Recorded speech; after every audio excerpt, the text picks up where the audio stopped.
ജോലി ചെയ്യുന്നതിനനുസരിച്ച് ശമ്പളം, ഇതൊക്കെ മനുഷ്യന്റെ അവകാശമാണ്. പക്ഷെ അവകാശം നടപ്പിലാക്കാൻ ഇന്ത്യൻ ഭരണാധികാരികളുടെ നയം അനുവദിക്കുന്നില്ല. ജനങ്ങളുടെ സമരം എങ്ങോട്ടാണ് സമരത്തിന്റെ മുഖം തിരിക്കേണ്ടത്?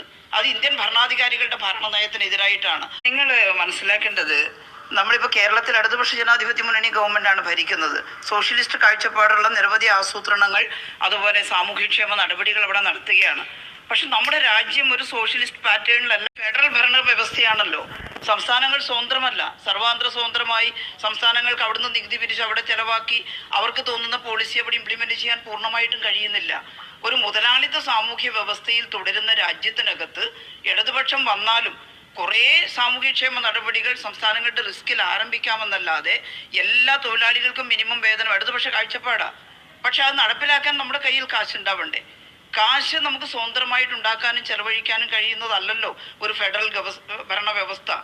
ഒരു ഡെമോക്രാറ്റിക് ഫെഡറലിസം ആണെങ്കിൽ അവിടെ നിന്ന് കിട്ടുന്ന നികുതി കാശ് ഇവിടെ വരുമ്പോൾ താഴേക്ക് കൃത്യമായിട്ട് വരികയാണെങ്കിൽ നമുക്ക് കുറേ കൂടി സോഷ്യലിസ്റ്റ് പാറ്റേൺ ഇംപ്ലിമെന്റ് ചെയ്യാൻ സാധിക്കും. പാവപ്പെട്ടവർ കൂടുതൽ പാവപ്പെട്ടവരാവുക, പണക്കാർ കൂടുതൽ പണക്കാരായിട്ട് മാറുക. സാമൂഹ്യക്ഷേമം പൂർണ്ണമായിട്ട് നടപ്പിലാക്കണമെങ്കിൽ ഇന്ത്യ ഗവൺമെന്റ് കാർഷിക പരിഷ്കരണം നടത്തണം, വ്യവസായ മേഖലയിൽ പരിഷ്കരണം നടത്തണം. ഞാൻ ആ രാഷ്ട്രീയത്തിലേക്ക് ഒരുപാട് പോവുകയല്ല, പക്ഷെ ഇതൊന്നും പ്രസംഗിക്കാൻ വേണ്ടി മാത്രമുള്ളതല്ല. ഇതൊക്കെ കൃത്യമായി നടപ്പിലാക്കുമ്പോഴേ തുല്യ ജോലിക്ക് തുല്യ വേതനം, അല്ലെങ്കിൽ മിനിമം വേതനം, ജോലി ചെയ്യുന്നതിനനുസരിച്ച് ശമ്പളം, ഇതൊക്കെ മനുഷ്യന്റെ അവകാശമാണ്. പക്ഷെ അവകാശം നടപ്പിലാക്കാൻ ഇന്ത്യൻ ഭരണാധികാരികളുടെ നയം അനുവദിക്കുന്നില്ല. ജനങ്ങളുടെ സമരം എങ്ങോട്ടാണ് സമരത്തിന്റെ മുഖം തിരിക്കേണ്ടത്? അത് ഇന്ത്യൻ ഭരണാധികാരികളുടെ ഭരണനയത്തിനെതിരായിട്ടാണ്. അതെന്തോ വലിയ പൊളിറ്റിക്സ് പറയുന്നു ഈ സമയത്ത് എന്നുള്ളതല്ല, അതാണ് യാഥാർത്ഥ്യം. വേറെ ഒരു സാധ്യതയും നമുക്കില്ല അതിനെതിരായിട്ട് പോരാടുക എന്നുള്ളതല്ലാതെ. ഈ പറയുന്ന വിഭാഗത്തിനെല്ലാം മിനിമം വേതനം ലഭിക്കേണ്ടതാണ്, അംഗൻവാടിക്കും ആശയ്ക്കും എല്ലാം. പക്ഷേ അവർ സെൻട്രൽ ഗവൺമെന്റ് അതിനാവശ്യമായിട്ടുള്ള തുക തരണ്ടേ? യഥാർത്ഥ വസ്തുത ഇതാണ്. സംസ്ഥാനങ്ങൾക്ക് കിട്ടേണ്ടുന്ന വിഹിതം കിട്ടിയാലേ സാമൂഹ്യക്ഷേമ നടപടികൾ തുടരാൻ പറ്റുള്ളൂ. അത് ആശാ വർക്കർമാരും അംഗൻവാടി വർക്കർമാരും എല്ലാവരും മനസ്സിലാക്കേണ്ട കാര്യമാണ്. അതുകൊണ്ട് നമ്മുടെ അവകാശം ചോദിച്ചു വാങ്ങാൻ നമ്മൾ ശക്തമായ സമരം കേന്ദ്ര ഗവൺമെന്റ് നമ്മുടെ ശത്രുക്കളല്ല, നമ്മുടെ കേന്ദ്ര ഗവൺമെന്റാണ്.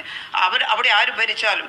പക്ഷേ ഒരു സംസ്ഥാനത്തിന് കിട്ടേണ്ടത് കൃത്യമായും കിട്ടിയാലേ നമുക്കിതെല്ലാം നടപ്പിലാക്കാൻ കഴിയൂ. ആ യാഥാർത്ഥ്യം മനസ്സിലാക്കാതെ നിങ്ങളല്ലേ ഇവിടെ ഭരിക്കുന്നത്, നിങ്ങളല്ലേ തരേണ്ടത് എന്ന കേവല യുക്തി പറഞ്ഞാൽ നമുക്ക് എങ്ങനെയാണ് കൊടുക്കാൻ സാധിക്കുക? ഇതാണ് നമ്മൾ പറയുന്നത്. ആശാ വർക്കർമാരുടെയും അംഗൻവാടി വർക്കർമാരുടെയും എല്ലാം സമരം കേന്ദ്ര ഗവൺമെന്റിനെതിരായിട്ട്, അത് ഏതെങ്കിലും പാർട്ടിക്കെതിരായിട്ടൊന്നുമല്ല. നമ്മുടെ സെൻട്രൽ ഗവൺമെന്റിനെതിരായിട്ട് ആ സമരം നടത്തി കിട്ടാനുള്ളത് അവിടുന്ന് മേടിച്ചെടുത്താൽ നമുക്ക് കൃത്യമായിട്ട് ഇതൊക്കെ വിതരണം ചെയ്യാൻ സാധിക്കും.